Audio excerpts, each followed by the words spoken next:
Hello, আসসালামু আলাইকুম everyone. কেমন আছেন সবাই? আশা করি ভালো আছেন। আমরা কিন্তু ভালো নাই বন্ধুরা। দেখতে পাচ্ছেন যে বন্যার কবলিত এলাকাগুলো কীরকম কী অবস্থা হয়ে গেছে। আর এটা তো কিছু না, দেশের বিভিন্ন অঞ্চল কিন্তু ঘরবাড়ি, টিনের ঘর, পুরো দোতলা পর্যন্ত ডুবে পানিতে ভরে গেছে।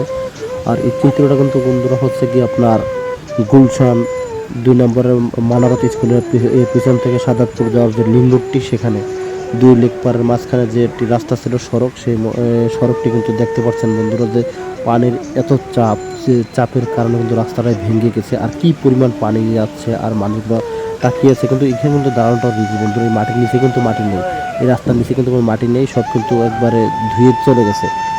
তো সবাই কিন্তু খুব এখানে সিকিউরিটি চেক করা পাবে, এখানে দাঁড়াতে মানা করছে, তারপর কিন্তু হাজার হাজার মানুষ এখানে কিন্তু এসে দাঁড়িয়ে যাচ্ছে, দেখতেছে। আর দেখেন বন্ধুরা যে লেক পার, এই পাশে কিন্তু উত্তর সাইডের লেক পার কিন্তু ভরে পানি কিন্তু উপরে আসতেছে।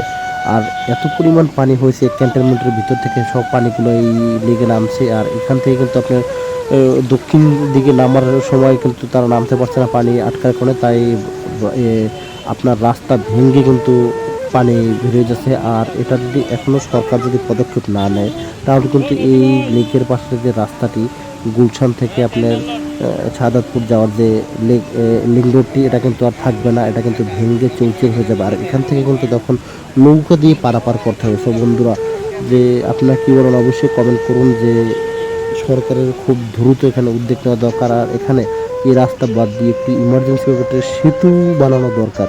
কি বলেন আপনারা? অবশ্যই কমেন্টে জানাবেন বন্ধুরা।